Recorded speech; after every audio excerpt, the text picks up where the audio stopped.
Louvado seja nosso Senhor Jesus Cristo.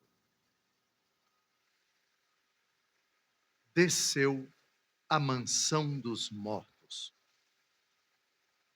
Essa frase se encontra no símbolo niceno-constantinopolitano, tanto a versão longa,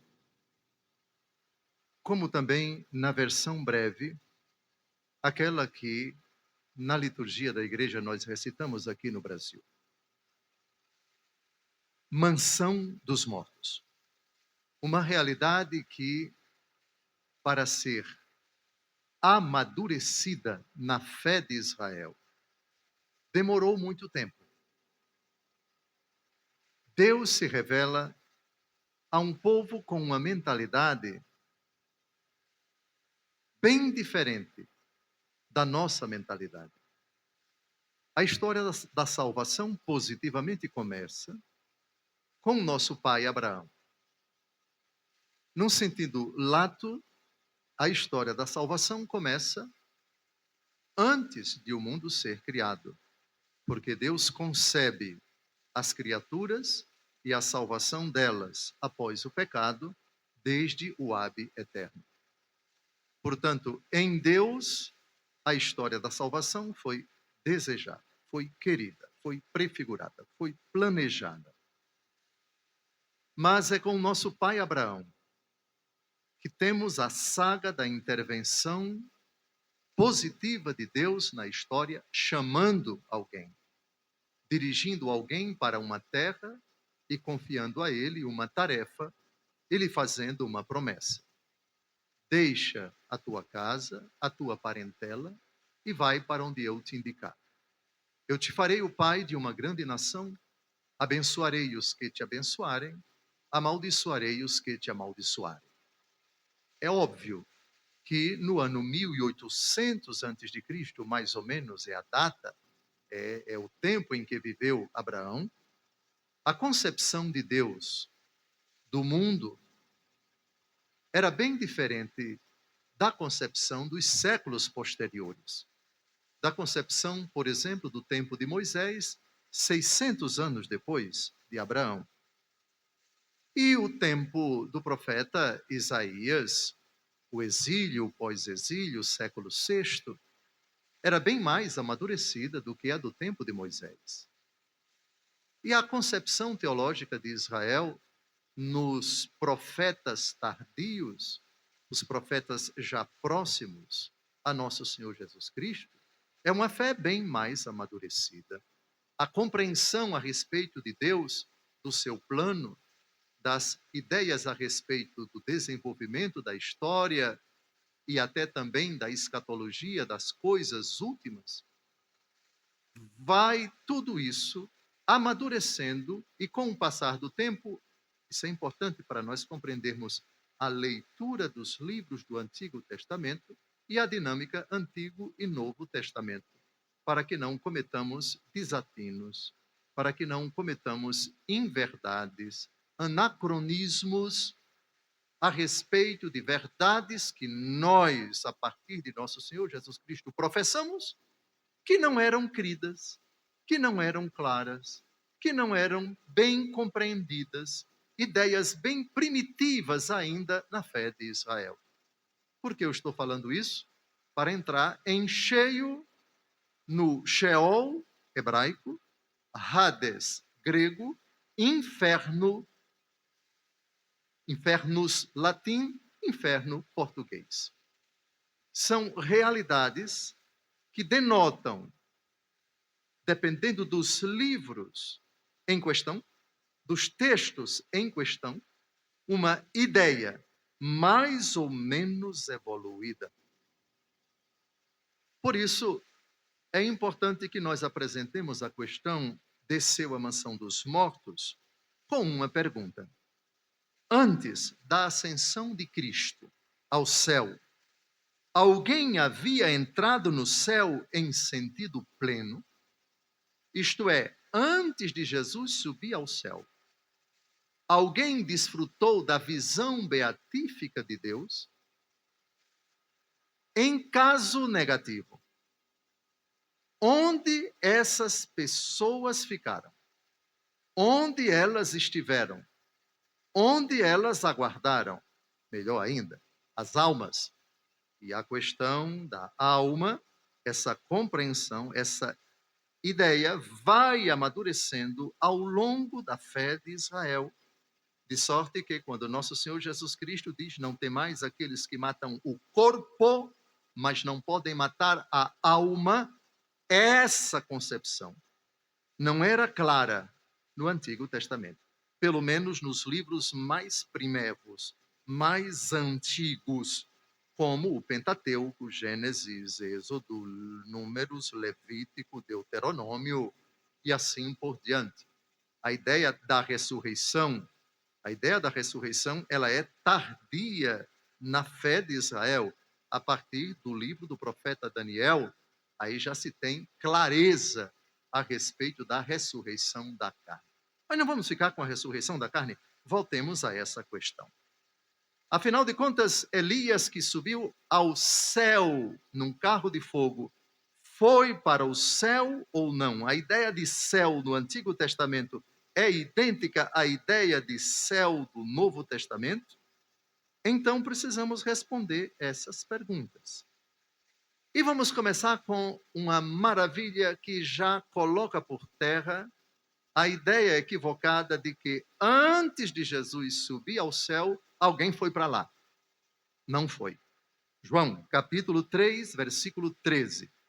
O bispo tem um péssimo defeito, ele é viciado em Bíblia e nos padres da igreja. Portanto, é tudo Bíblia, Bíblia e catecismo da Igreja Católica.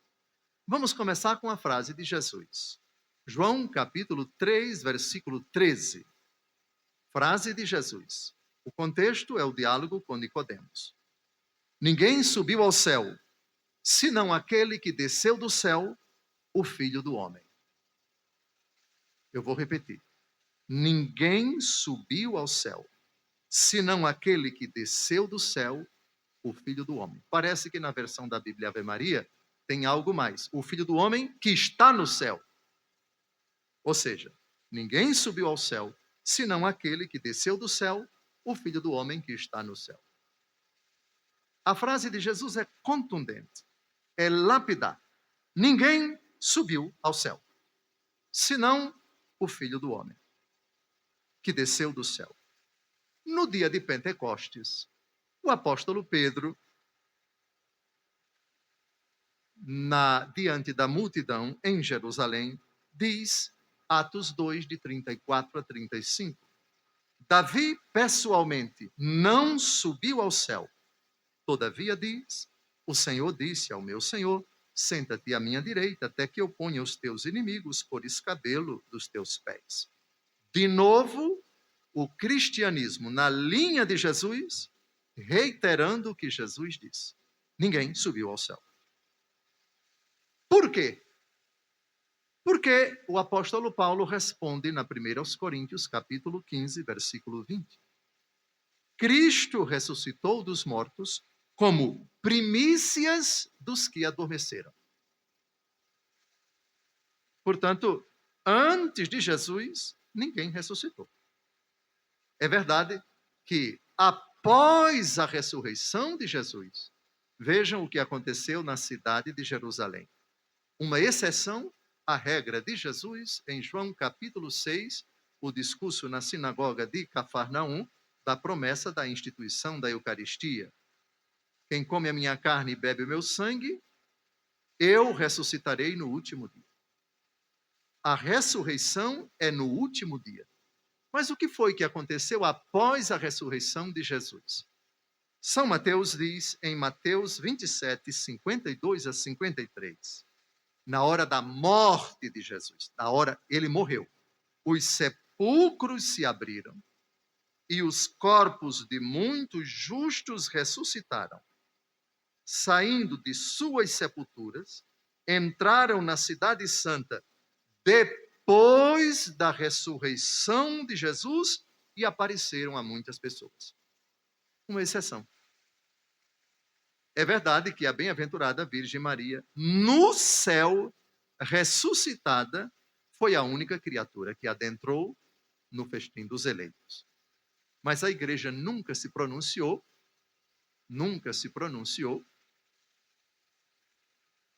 onde estão esses que ressuscitaram após a ressurreição de Jesus e que foram vistos circulando em Jerusalém.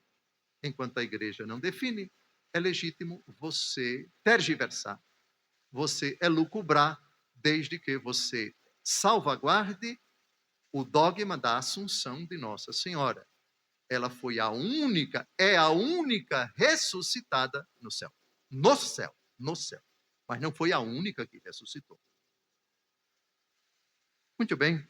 Agora vamos a Lucas capítulo 24, versículo 26. Porque convinha que Jesus fosse o primeiro ressuscitado a entrar no céu. No diálogo com Cleofas e o seu companheiro, Lucas 24, 26, Jesus diz: porventura, não era necessário que Cristo sofresse essas coisas e assim entrasse na sua glória? Os padres da igreja interpretam a entrada na glória como a entronização de Jesus sentado à direita do Pai.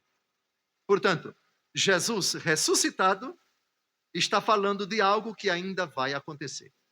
E de fato acontece no 40º dia após a ressurreição. Portanto, Jesus ressuscitado, o diálogo com Cleofas e seu companheiro é no dia da ressurreição. A ressurreição, no dia da ressurreição, foram 3 aparições. As mulheres no túmulo, a Cleofas e seu companheiro, esse diálogo, e aos apóstolos reunidos no cenáculo, estando as portas fechadas, sem a presença de Tomé, porque a segunda aparição viria a ser uma semana depois. Pronto. Então, é necessário a redenção para entrar no céu. E é necessário que primeiro o Redentor entre, para que os demais entrem depois. Se até o próprio Cristo, enquanto homem, entra na glória após a paixão, isso implica que a entrada no céu depende da redenção, que ainda não estava consumada antes da cruz. Bem, aqui temos os motivos pelos quais ninguém, antes de Jesus subir ao céu, ninguém chegou lá. Ninguém adentrou no festim dos eleitos. Agora vamos tratar do lugar onde ficaram aqueles que morreram na esperança da ressurreição, morreram na graça de Deus, e os desgraçados. Hebreus capítulo 11, versos de 39 a 40. O capítulo 11 da carta aos Hebreus é muito bonito. Ele trata dos heróis da fé. Todos os heróis que viveram pela fé em Jesus no Antigo Testamento. Depois de elencar muitos deles, Abel, Noé, Abraão, Davi, Salomão, etc., o autor da carta aos Hebreus diz, Hebreus 11, de 39 a 40, todos estes mártires da fé não conheceram a realização das promessas, porque Deus tinha para nós uma sorte melhor, não quis que eles chegassem sem nós à perfeição da felicidade. Pronto. Eles não conheceram a realização das promessas. A realização das promessas se cumpre em Jesus. Mas a consumação das promessas só no céu. Porque Jesus prometeu o céu. E ainda estamos aqui. Ainda que possamos dizer, como Santa Teresinha do Menino Jesus, eu pretendo passar o meu céu fazendo bem aqui na terra. Ela traz o céu aqui para a terra. Mas, lógico, é poético. Não é no sentido pleno, porque nesta terra não temos ainda o céu em plenitude, a felicidade sem fim, o enxergar Deus face a face. Portanto, os justos do Antigo Testamento, Abraão, Moisés, etc., não haviam ainda alcançado a perfeição, isto é, a visão de Deus. Eles aguardavam a consumação da obra da redenção de Cristo. A obra da redenção de Cristo, ela é concluída quando? Quando ele se assenta à direita do Pai, ele entrega ao Pai a missão que ele recebeu. O livro de Isaías, capítulo 55, diz que a minha palavra não volta até mim sem ter cumprido a sua missão, sem ter realizado a sua palavra. E aqui é a palavra no sentido estrito, o verbo que se fez carne e habitou entre nós. Muito bem. Se ninguém, absolutamente ninguém, subiu ao céu antes de Jesus, agora vamos nomear o lugar onde eles ficaram. E ficaram dormindo ou não? Acordados ou não? Tirando um bom cochilo, uma boa soneca ou não? Não. Primeira carta de São Pedro, capítulo 3, versos de 18 a 20. E aqui já coloco, respondendo a essa questão, uma parábola onde alguém vai para as profundezas dos infernos e alguém que vai para o seio de Abraão. Olhem como Jesus chama o lugar daqueles que, antes de Jesus, morreram. Pai Abraão ordena que Lázaro coloque o seu dedo com água aqui para aliviar a minha sede nesse tormento. Pai Abraão. Lázaro morreu e foi levado pelos anjos para o seio de Abraão. Jesus não disse para o céu, disse seio de Abraão. Mas o lugar do rico, inferno. Então, eu vou pedir encarecidamente a vocês que a palavra inferno, que é a tradução do Sheol em hebraico, para o Hades em grego, que é a mansão dos mortos, a tradução para o latim é inferno. No Catecismo da Igreja Católica, o novo, o de capa amarela, desceu aos infernos. Desceu aos infernos, mas não é infernos no sentido de lugar dos condenados. O inferno é a mansão dos mortos em dois, digamos assim, setores. A mansão dos mortos, o lugar dos eleitos, seio de Abraão. A mansão dos mortos, o lugar dos condenados, inferno, no sentido dado por Jesus. Ficou claro? Bem. Então, a primeira carta de São Pedro, capítulo 3, versos de 18 a 20. Cristo morreu uma vez pelos nossos pecados, o justo pelos injustos, para nos conduzir a Deus. Padeceu a morte em sua carne, mas foi vivificado quanto ao Espírito. Atenção agora. É neste mesmo Espírito que ele foi pregar aos espíritos que estavam detidos no cárcere, aqueles que outrora, nos dias de Noé, tinham sido rebeldes, quando Deus aguardava com paciência, enquanto se edificava a arca, na qual poucas pessoas, isto é, apenas 8, se salvaram através da água. Foi pregar aos espíritos que eram detidos no cárcere. Bem, Dom José já explicou que o Hades, atenção, Hades em grego, o Sheol em hebraico, o inferno em latim, era dividido em duas categorias. A mansão dos eleitos, mansão dos mortos eleitos, e a mansão dos mortos condenados.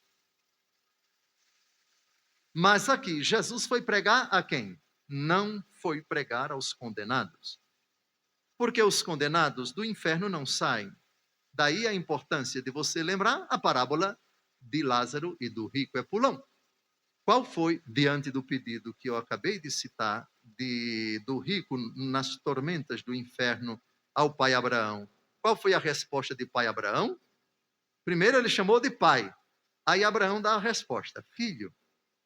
Respondeu com filho. Que bonitinho, né? Ótimo, mas você lá e eu aqui. Vá de retro para lá.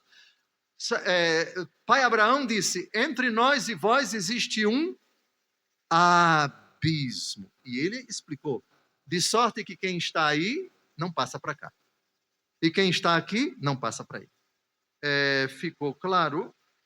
Bem, Lucas capítulo 16 é o episódio, a parábola de Lázaro e do rico. Pois bem, essa parábola já responde à questão. 1 Pedro 3, de 18 a 20. Jesus foi pregar aos espíritos que eram detidos no cárcere. Quais? Os do seio de Abraão ou os do inferno? Os do seio de Abraão. Quem está no inferno? Ou quem para lá foi? E quem está? E quem for para lá? De lá não sairá. Arrependimento é apenas até a hora da morte. Na hora da morte, a situação da alma se estabiliza. De sorte que quem morreu em pecado mortal não poderá se arrepender. E quem morreu em estado de graça não poderá cometer pecado. A questão do purgatório, o purgatório não é lugar de arrependimento, é lugar de purificação das penas temporais dos pecados já perdoados quanto à culpa e que não foram remitidos nesta vida. E que são remitidos pelos méritos de Cristo, as orações dos fiéis, as obras indulgenciadas, mas não vamos falar das indulgências agora, porque o assunto não é purgatório, mas mansão dos mortos. Na 1 Pedro, capítulo 4, versículo 6, nosso Senhor Jesus Cristo, aqui, atenção, o que é que Jesus foi fazer na mansão dos mortos? Ele que morreu e desceu à mansão dos mortos. Experimentou essa condição de todos os que até ele estavam no seio de Abraão. Jesus não dirigiu uma única palavra enquanto desceu à mansão dos mortos aos condenados. Vai dirigir. Apartai-vos de mim, malditos, para o fogo do inferno. O juízo final como ratificação daquilo que ele já pronuncia na hora da morte de cada pessoa, o juízo particular. Hebreus 9, 27, está escrito que o homem morra uma só vez e logo depois segue-se o juízo. Na mesma parábola do filho pródigo, temos um fundamento para o juízo particular, porque o texto diz que o rico morreu e foi sepultado, e veio a se encontrar nos tormentos. Ora, é lógico que, mesmo Jesus não citando o juízo particular, o inferno é punição, e a punição é prévio julgamento. Você é julgado e depois punido. Lázaro foi levado ao seio de Abraão. Ora, céu é recompensa. Recompensa de um julgamento. Portanto, está implícito na parábola de Lázaro e do rico o juízo particular.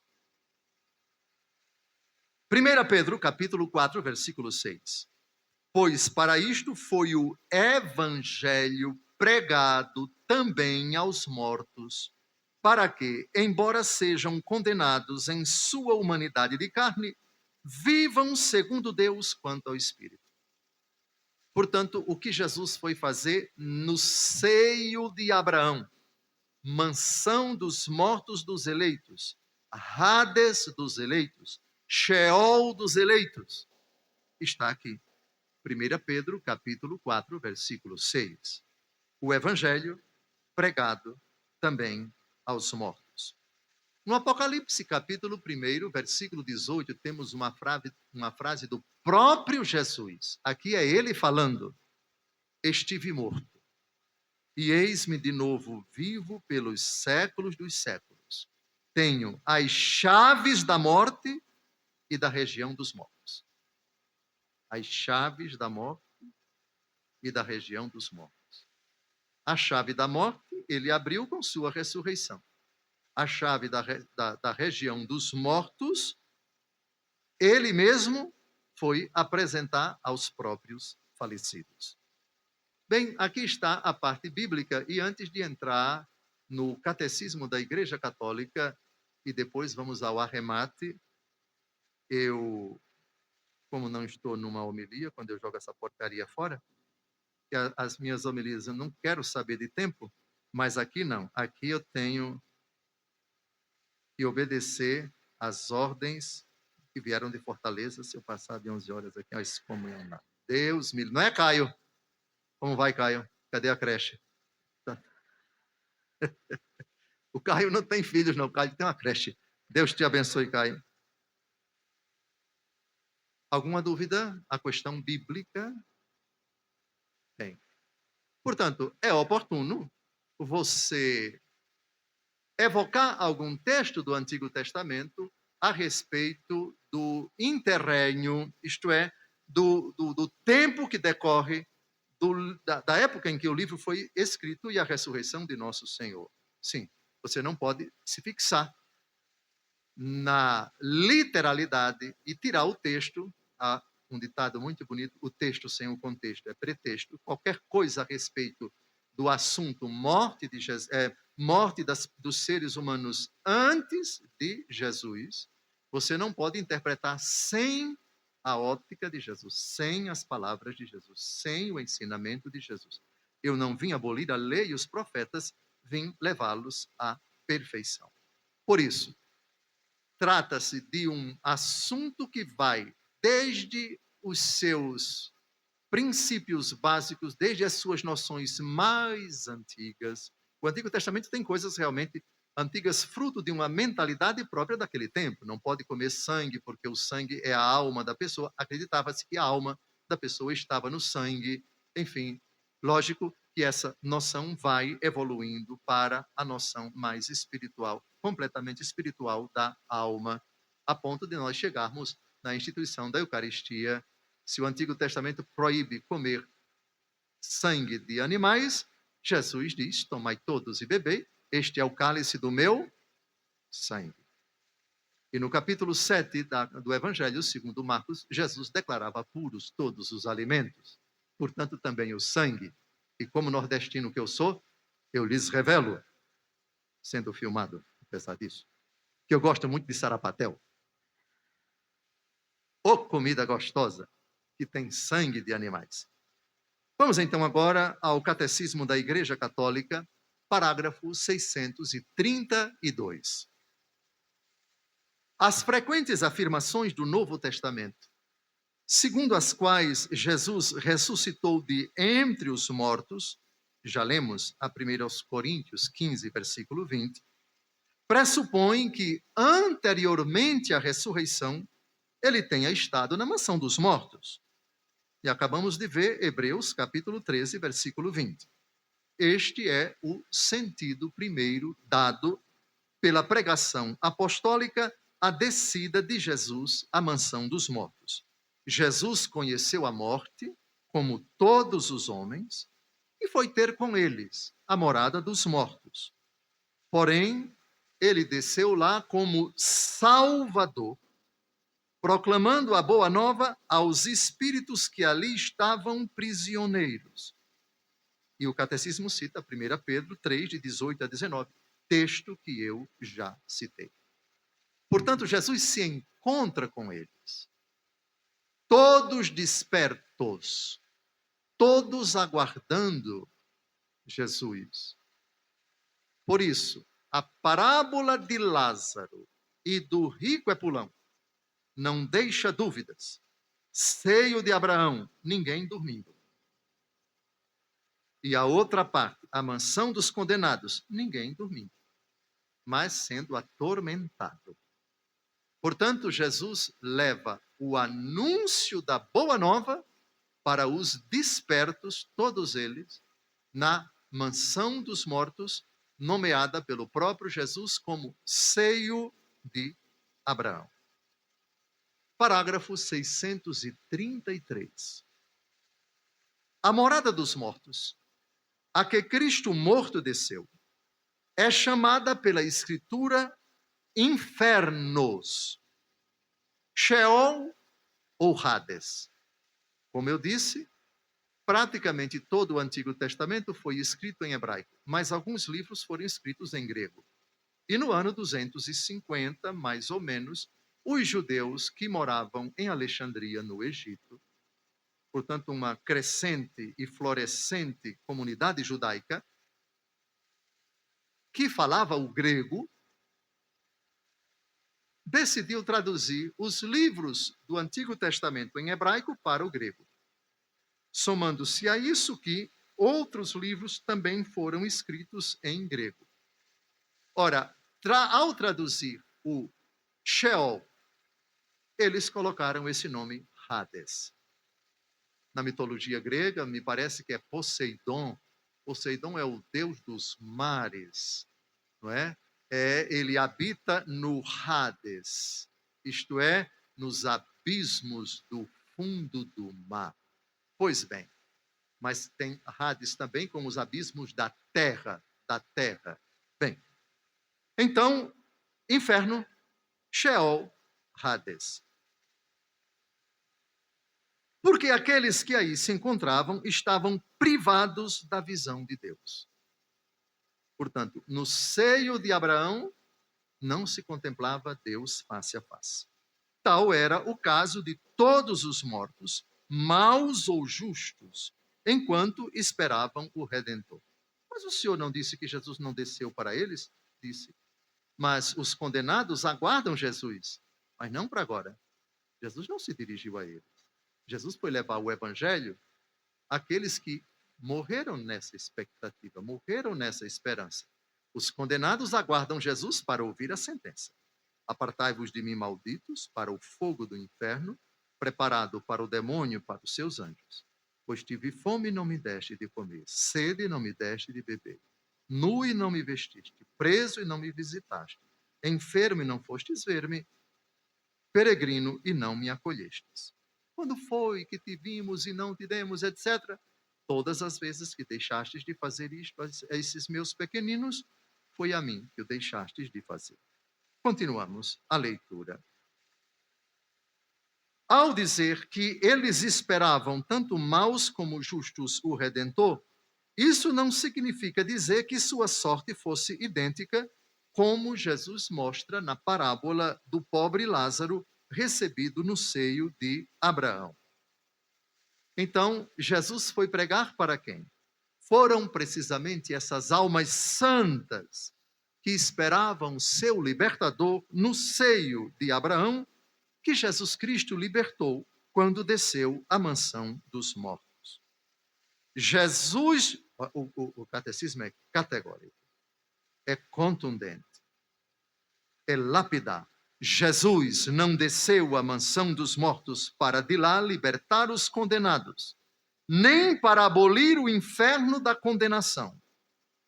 Por uma razão simples, o próprio Jesus diz, e estes irão para o fogo eterno. Jesus, ao chamar o lugar dos condenados, usa várias expressões. A geena, o fogo que não se apaga, inferno, mas sempre colocando o adjetivo eterno. Jamais acaba. Mas ele desceu para libertar os justos que o tinham precedido. Qual foi a libertação?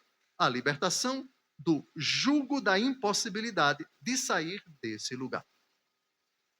Parágrafo 634. A 1 Pedro, capítulo 4, versículo 6, repito o texto com o qual começa o catecismo esse parágrafo. A boa nova foi igualmente anunciada aos mortos. Igualmente. Quanto tempo isso demorou? Bem, a categoria tempo não se aplica muito ao pós-morte. O Apocalipse diz, e já não há tempo. Aqui escapa a minha pobre capacidade de alagoano burro entrar nesses detalhes e dizer essa questão do tempo.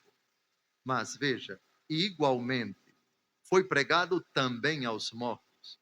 Portanto, o que Jesus fez em 3 anos como pregador, ele fez diante dos mortos.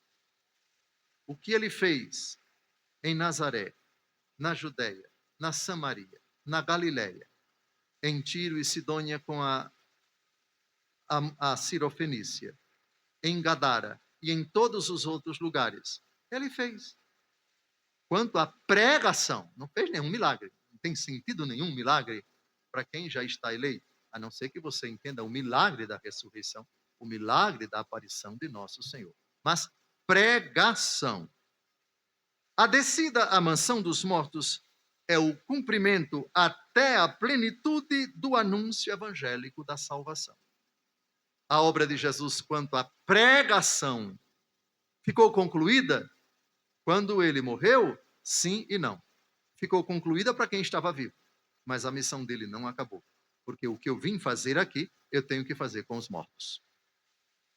Por isso, a missão de Jesus com relação ao anúncio se cumpre no sábado santo, plenamente. porque faltavam os falecidos antes dele como objeto, como destinatários do evangelho. Ele foi pregar o mesmo que ele pregou enquanto ele estava vivo. Bem, é a última fase da missão messiânica de Jesus. Fase condensada no tempo, antes e depois, entre nós, mas imensamente vasta no seu significado real de extensão da obra redentora a todos os homens, de todos os tempos, de todos os lugares, porque todos aqueles que se salvaram se tornaram participantes da redenção. Quando Jesus diz: ninguém vem ao Pai senão por mim, ele se refere também àquilo que São Paulo diz na carta aos Romanos, capítulo 10. A palavra está ao teu alcance, em tua boca e em teu coração. Esta é a palavra da fé que pregamos. Se confessares com tua boca que Jesus é o Senhor e creres de coração que Deus o ressuscitou dos mortos, serás salvo, pois é crendo de coração que se obtém a justiça, e é confessando com palavras que se chega à salvação. Romanos 10, de 8 a 10. E isso os falecidos eleitos não tinham. E Jesus foi levar para eles isto. Parágrafo 635.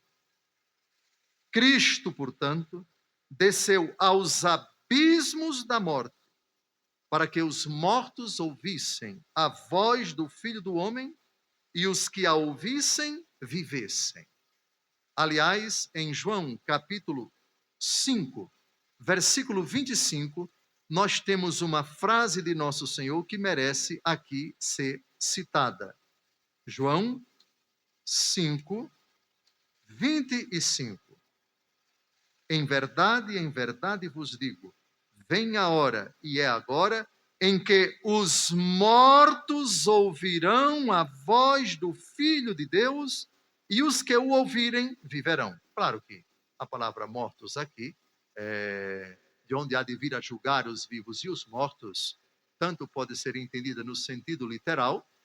São Paulo admite numa das cartas aos Tessalonicenses que, por ocasião da segunda vinda de Jesus, alguns estejam vivos e não passarão pela morte. Ele diz: nem todos morreremos, mas seremos arrebatados. É uma possibilidade.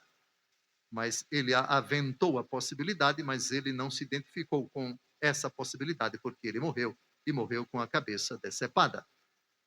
Mas, de onde há de vir julgar os vivos e os mortos? Tanto nesse sentido, é possível que quando as trombetas soarem, alguns que estão aqui não morrerão, e já se apresentarão diante do Senhor numa espécie de transformação, ou para um corpo podre, imundo, se na hora estiver em pecado mortal, ou para um corpo glorioso, fulgurante, de como fala São Paulo na 1 Coríntios, capítulo 15.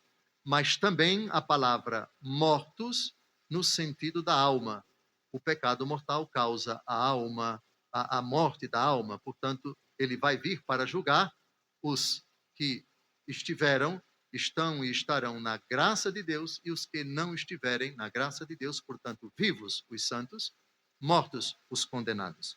Bem, Cristo, portanto, desceu ao abismo da morte, para quê? Para que João 5, 25, os mortos ouvissem claramente, explicitamente, sem rodeio, sem sombra de dúvida, do próprio Redentor, o anúncio da boa notícia, a boa nova, o Evangelho.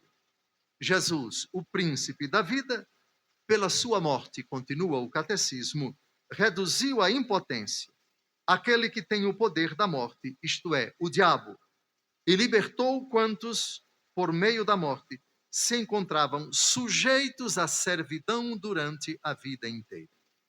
Desde agora, Cristo ressuscitado detém as chaves da morte e do Hades, e ao nome de Jesus se dobre todo o joelho, no céu, na terra e nos abismos. Aqui, a palavra abismos, de Filipenses 2:10, não pode ser interpretada somente como mansão dos mortos, seio de Abraão, mas também no inferno. No inferno, todos renderão glória a Deus? Bem, no sentido dos eleitos, não. No sentido de adoração, não. Mas no sentido de um reconhecimento forçoso, objetivo, da soberania de nosso Senhor Jesus Cristo. Vieste aqui para atormentar-nos? Sei quem tu és, o Santo de Deus. Quem foi que disse isso? Satã, no capítulo 1 do Evangelho segundo Marcos, na sinagoga. Portanto, no inferno, a glória de Deus se manifestará. Todo joelho se dobrará. Aceite ou não, queira ou não, vai se dobrar diante do Senhor. Mas o dobrar-se não significa dizer o arrepender-se, muito menos o reconhecimento da divindade de Jesus, até porque ninguém vai ver Jesus. Bem-aventurados os puros de coração, porque verão Deus. Quem não é puro não enxerga Deus. Quem não é puro não enxergará Deus. O diabo, depois que se afastou de Deus Todo-Poderoso, nunca o viu. Quando ele se apresenta diante de Deus, no capítulo 2 do livro de Jó, para pedir autorização para tentar Jó, apresentar-se não significa dizer eu estou vendo a pessoa que está me recebendo em audiência. Uma pessoa cega se apresenta diante de outra, pode até falar com ela, mas não a enxerga, porque está cega. Bem-aventurados os puros de coração, porque verão Deus. Por outro lado, Deus estará no inferno para sempre, porque Deus é onipresente. Deus está em toda parte, portanto, também no inferno.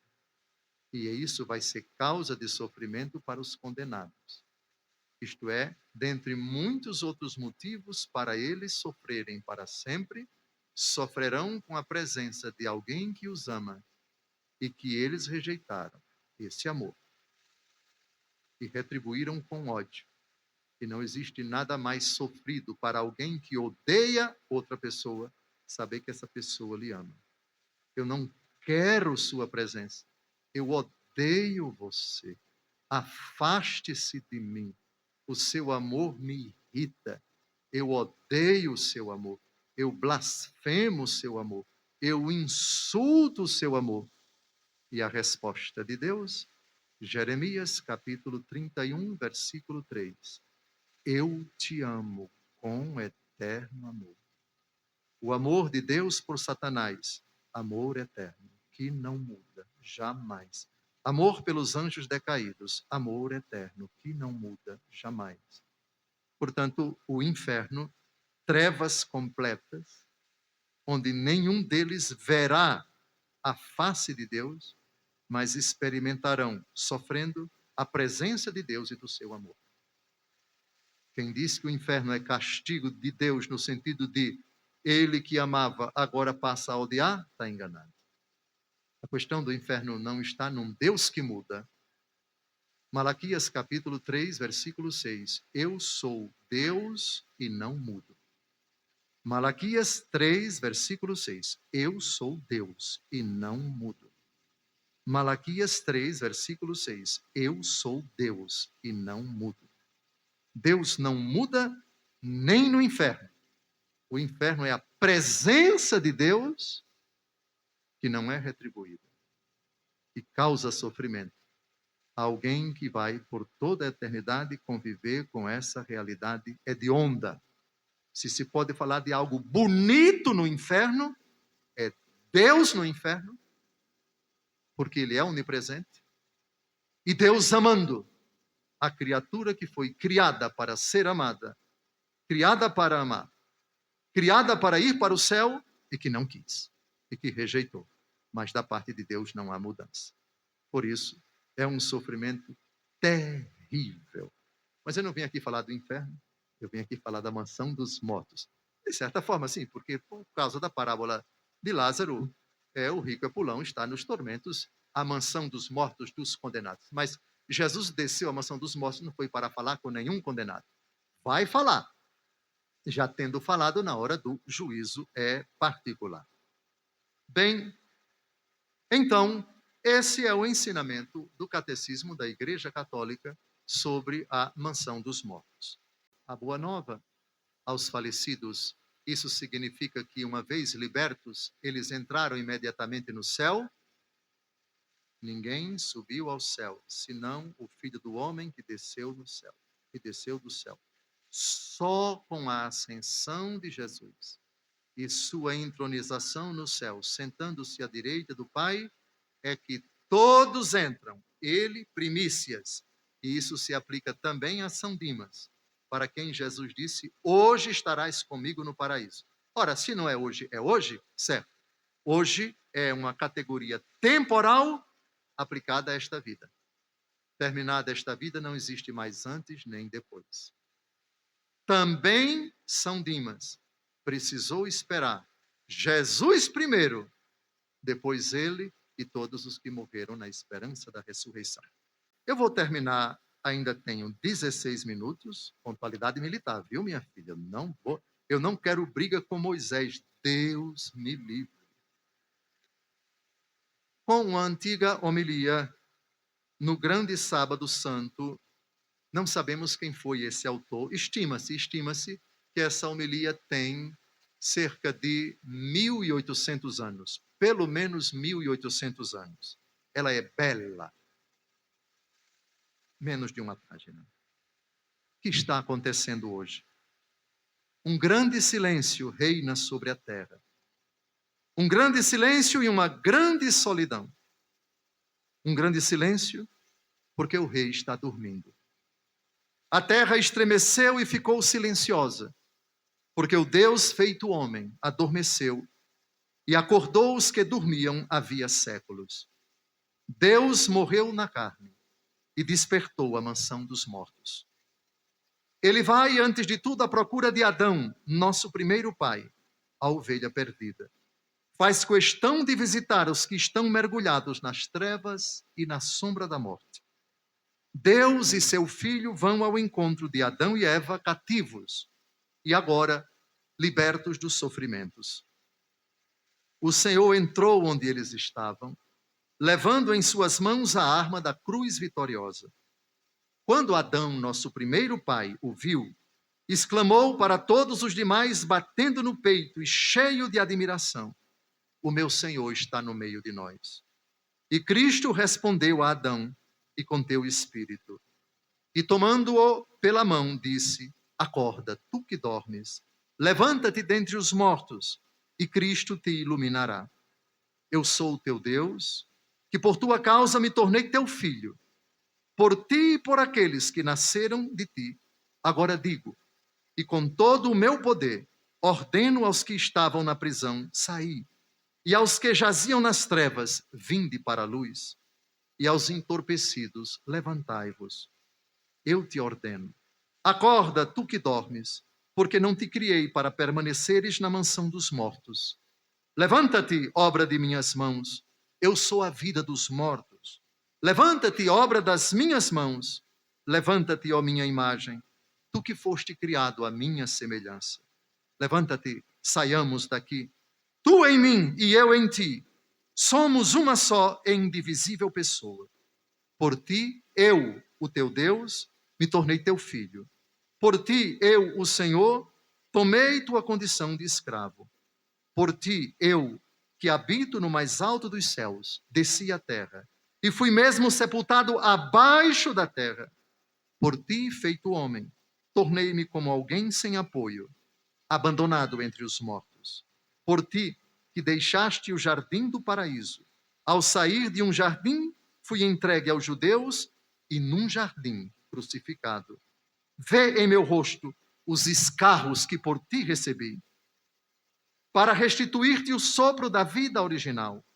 Vê nas minhas faces as bofetadas que levei para restaurar, conforme a minha imagem, a tua beleza corrompida. Vê em minhas costas as marcas dos açoites que suportei por ti, para retirar dos teus ombros os pesos dos pecados. Vê minhas mãos, fortemente pregadas à árvore da cruz, por causa de ti, como outrora estendeste levianamente tuas mãos para a árvore do paraíso.